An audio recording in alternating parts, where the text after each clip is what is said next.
voy a jugar una partida y me dicen, hazte el personaje, ¿no? Sí. ¿De dónde saco la inspiración? Claro, porque habrás jugado, quiero decir, me pasa a mí, que estoy ahora con 5 partidas y me parecen, no todos los personajes iguales, pero vamos. Pues no tengo una respuesta clara para eso, porque creo que es inspiración. Construir el personaje a través de entender lo que siente el personaje. ¿Eso tiene sentido? O sea, empiezas con un sentimiento o algo... Sí, empiezo con un sentimiento que rápidamente se convierte en una... A ver, a vosotros os pasa en la vida real, porque supongo que hay gente que no. Os pasa en la vida real que, o sea, tenemos memorias y hechos objetivos, ¿vale? Exacto, sí. Vale, eso yo no lo soy capaz de generarlo. Yo no tengo memorias, hechos objetivos sobre el personaje. Eso es más, eso más lo vas creando conscientemente. Pero sí puedes tener sensaciones de la infancia o sensaciones de, por ejemplo, si has cambiado de lugar y vuelves al mismo años después, te puede entrar añoranza porque reconoces los paisajes. Pero no solo reconoces los paisajes, sino que de alguna manera te están evocando momentos. Y se produce una cascada en ti, que es la añoranza, que no es más que la incontrolabilidad de ver ante ti el pasado acercarse a ti. Y la consciencia súbita de que lo que eres ahora es algo incontrolable, pero que se define en cómo fuiste y cada paso que diste inconsciente o conscientemente. Vale, toma fumada. Toma fumada. Pues con un personaje recibo cascadas inconscientes de eso. Emociones, sensaciones, que enseguida se unen a lugares, a temas. No es lo mismo jugar a D&D que jugar a otro juego, que jugar a Misterio. Y no es lo mismo jugar una campaña inventada que una campaña de vampiros. Pero produce en mí emociones, sensaciones que terminan permeando en imágenes, en pequeñas vivencias. Entonces, al final, me es más fácil conectar con el personaje. Al principio de partida, que cierro los ojos y tal, lo que estoy es conectando con esa sensación. Y entonces, a partir de entonces, lo que trato de ser simplemente es ser un medium del personaje, de esa idea, de esas sensaciones. Por eso con Nemeia, que es la más pura de eso, me permití simplemente ser un transmisor no de ideas, sino de sensaciones. Trevor es más complicado porque es más... Eso te iba a preguntar, con Trevor cómo te veías, claro, ¿no? Con Trevor en ese lapso Trevor de tiempo. es más de acción, es más de hacer cosas y decir cosas y ponerse nervioso, o ponerse triste o ponerse alegre, pero es menos contemplativo, esa es la palabra. Eso es menos contemplativo. Entonces me es más fácil conectar con personajes contemplativos porque naturalmente es como los creo, de una especie de contemplación. Hablando de creación. Te acabo de dar. Te has quedado igual, en el fondo. Te has quedado igual. No, lo que he dicho no es hispana. Tú decides. ¿Quién pregunta primero? Disparo yo, más rápido. David tiene un comentario, David. David primero, ¿y tú qué tienes otra pregunta? Es que el comentario viene a raíz de lo que ha dicho. Me ha hecho hacer así rápidamente, me ha hecho un clic. Porque ayer, curiosamente, jugamos nuestra primera partida de vampiro, María y yo. Yo no había jugado a vampiro nunca, ¿vale? Oh, dioses. Resulta que el personaje que yo he hecho de vampiro, el método es ese. Es decir, me vino una serie de emociones y de sentimientos con respecto. De hecho, curiosamente, hay añoranza entre esos sentimientos. Ajá. Con ese personaje. Y yo, por ejemplo, es verdad que lo de los sentimientos lo uso mucho para hacer los personajes. Yo soy una persona muy emocional, cualquiera de estos dos te puede decir que es verdad, es decir, soy una persona terriblemente emocional. Y cuando estoy pensando en me tengo que hacer un personaje, yo los defino normalmente en una serie de emociones que me da por explorar y porque incluso me golpean tan fuerte que digo, tío, ¿qué ha pasado aquí? O sea, se me ha ido esto, se me ha ido el control de esto, me gusta. Y cada vez que hago un personaje nuevo, a mí, por ejemplo, me sorprende la idea de que me pasa algo trocaísta. Yo tengo 4 o 5 personajes, pero no veo líneas parecidas en cuanto a las emociones que sienten. A lo mejor en la voz se parecen, porque no soy aquí, no tengo un espectro de voz demasiado amplio tampoco, pero no se parecen en cuanto a las emociones que sienten y a cómo lo siento yo jugando, ¿no? Eso del medium, por ejemplo, es una cosa que un amigo, muy buen amigo mío y yo dijimos una vez, hablando sobre los personajes, ¿no? Es decir, tú estás ahí como haciendo de medium de un fantasma, me dijo el de coña. Y le dije, es una buena idea esa, ¿eh? Sí, es como dejar que la cascada de cosas se retroalimenten. En un libro que recomiendo a todo el mundo, que se llama Impro for Gamers, no sé si lo conocéis, que publica Evil Hat, que está lleno de ejercicios de improvisación para roleros. Por ejemplo, en el capítulo de improvisar personajes, te da 3 o 4 estrategias que yo recuerdo ahora. Por ejemplo, tú puedes empezar con un personaje que solo sabes que está moviendo nerviosamente el pie. Entonces, esa es tu primera conexión. Entonces te empiezas a preguntar, ¿por qué mueve nerviosamente el pie? Y te vas a la situación. Está esperando un autobús sentado, ¿no? Entonces te tienes que permitir mover el pie, y entonces es que no llega el autobús. ¿eh? Me acaba de suceder aquí, no llega el autobús. Entonces me pregunto, ¿por qué no llega el autobús? Porque tengo prisa. Y si tengo prisa, ¿por qué voy en autobús? Porque no tengo dinero. ¿Cuál es mi conflicto? Que soy un puto pobre. ¿Ves? Ya empieza el conflicto más gordo, ¿no? Entonces, de mover el pie y una situación empiezas a generar un personaje. Está nervioso porque no llega al autobús, pero tristemente tiene que esperar un autobús porque no tiene dinero para un taxi. Si haces eso de continuo, empezando por el pie, acabas en tu vida entera, ¿vale? También tienes otra estrategia, que es empezar por una creencia fuerte, ¿no? Por ejemplo, en Impro for Games te dice, estás en una parada de autobús y alguien se presenta y tu frase elegida al azar es tienes miedo a los fantasmas, tu casa está habitada por fantasmas. Entonces, ¿cómo eso te va a hacer reaccionar a alguien que se ponga a tu lado y te diga, lleva mucho tiempo esperando? ¿Cómo responde alguien que tiene miedo a los fantasmas a eso? De una manera modulada, ¿no? La manera exagerada y nada molona sería, ¡ah! ¡Qué susto me he dado! Pero eso es muy exagerada, ¿no? Pero si tú dejas que en cascada esa idea o esas sensaciones empiecen a aflorar en ti, pues, por ejemplo, puedes estar ensimismado. Yo lo que haría ahí, se me acaba de ocurrir, ¿eh? No hay una respuesta. Lo bonito de la impro es que no hay una respuesta correcta. Sería que no respondes porque estás ensimismado pensando en tus cosas. Entonces el otro recoge esa idea y si es un buen improvisador, te lo dirá más alto. ¿Está usted sordo o qué? Te lo puede decir enfadado o no, respondiendo a su propia cascada de mierda porque él, por ejemplo, le acaba de dejar la novia. Y así funciona la impro. Es una serie de cascadas de cosas muy sencillas que al final construyen cosas más complejas. Porque no hay nada complejo que no se construya a través de esencialmente cosas sencillas. Desde la materia, a través de las moléculas y los átomos, a las emociones, las ideas, la ciencia, es encontrar las cosas sencillas. A veces tratamos de empezar por el tejado, construir la idea compleja desde el principio. Y eso también es un camino, pero requiere mucho esfuerzo o ser María y David. Pero para los que somos más de pie de calle, tenemos que empezar. No, es una broma. Tenemos que empezar desde los sencillos también.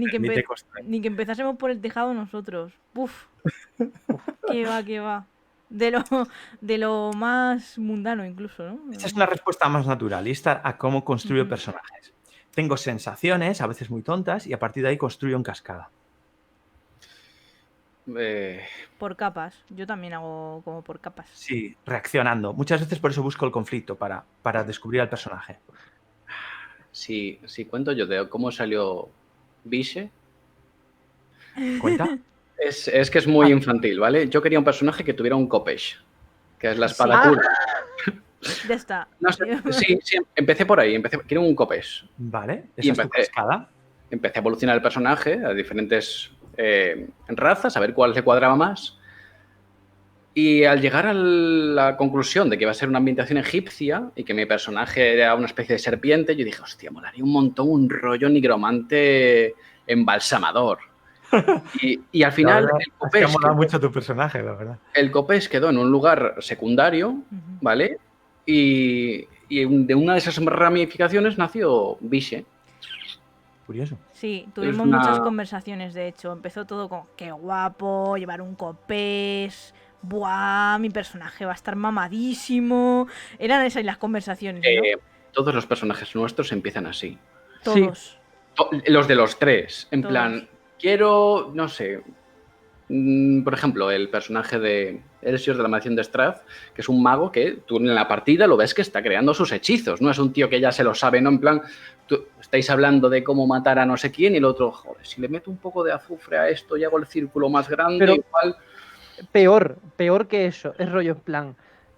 o sea, dibujos con números, rollo en plan, añadiendo Cábala. números. Como la cábala, es horrible. O cosas diciendo como, es que espejar la urdimbre en este punto concreto podría hacer que toda la estructura mágica adyacente se fuera al carajo, no sé qué. Y esta gente con cara de... Es un teórico de la magia, en cierto modo. Es un filósofo, ¿no? Está muy mal de la cabeza, simplemente. Vale, o sea, podríamos decir que en todos estos casos la raíz puede ser querer reproducir ciertos momentos. Verte en partida haciendo que surjan ciertos momentos, ciertas frases, ciertas ideas, ciertos momentos que hagan gracia o ciertos otros que no. Es la idea de reproducir, conseguir que es una parte integral del rol totalmente.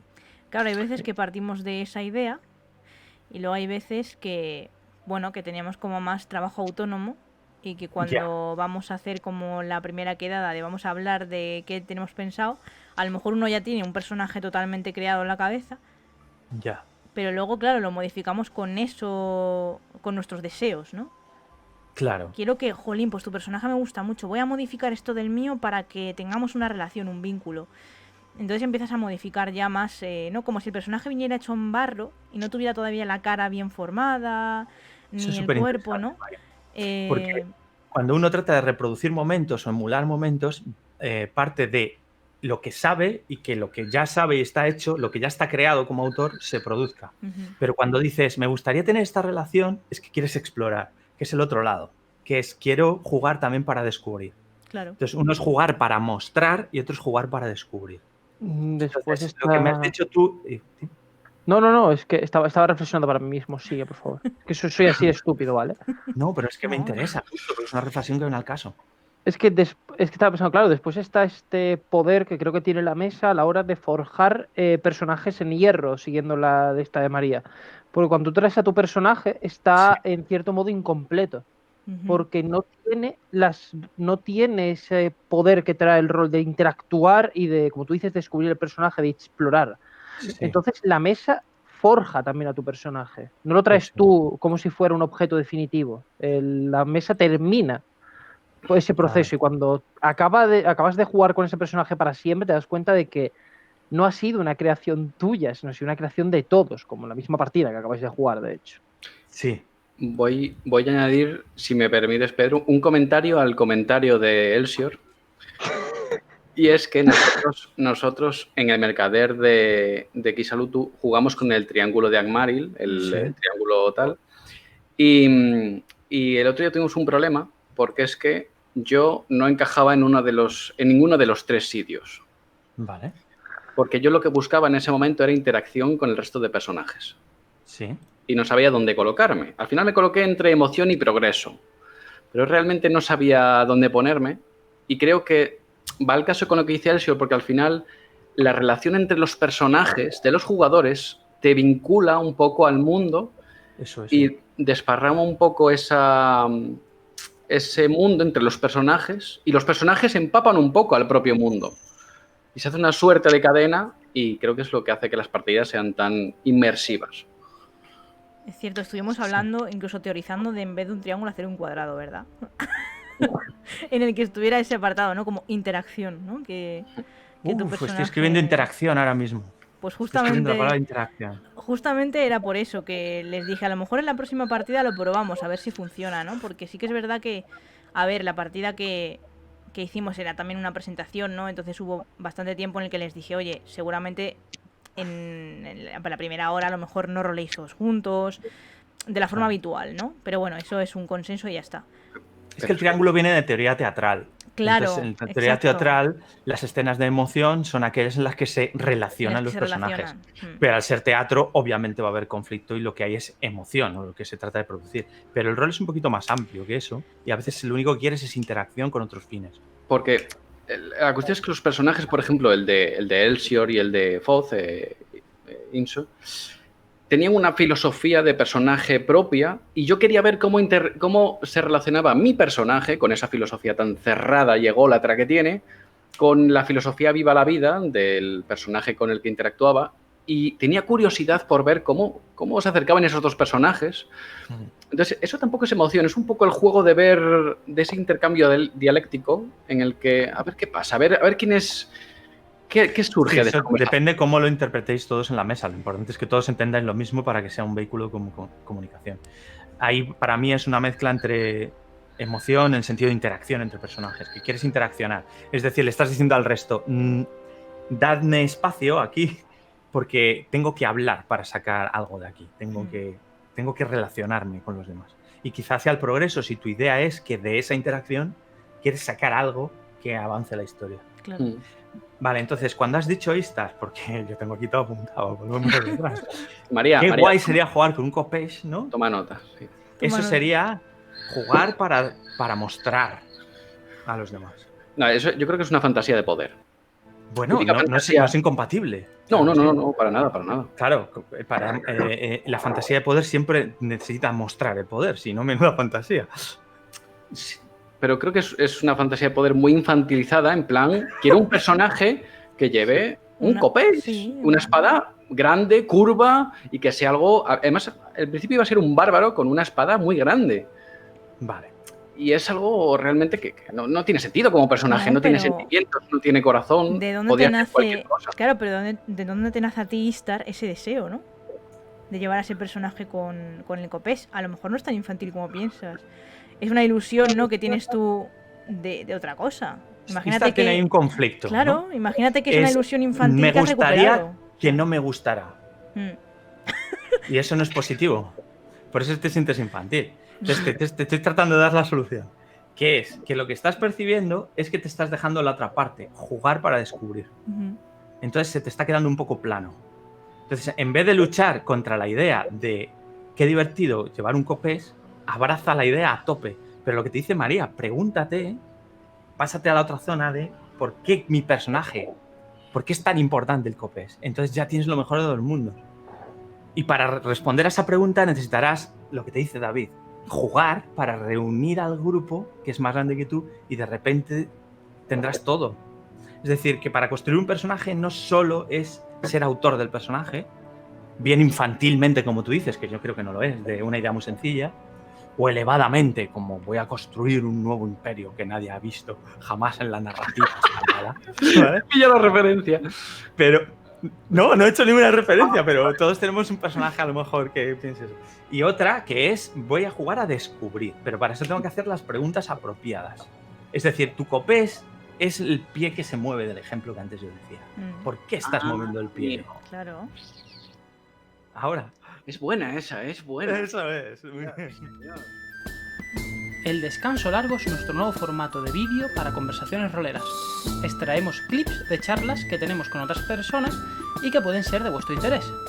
Si os ha gustado, dadle por favor a like y suscribíos para más rol.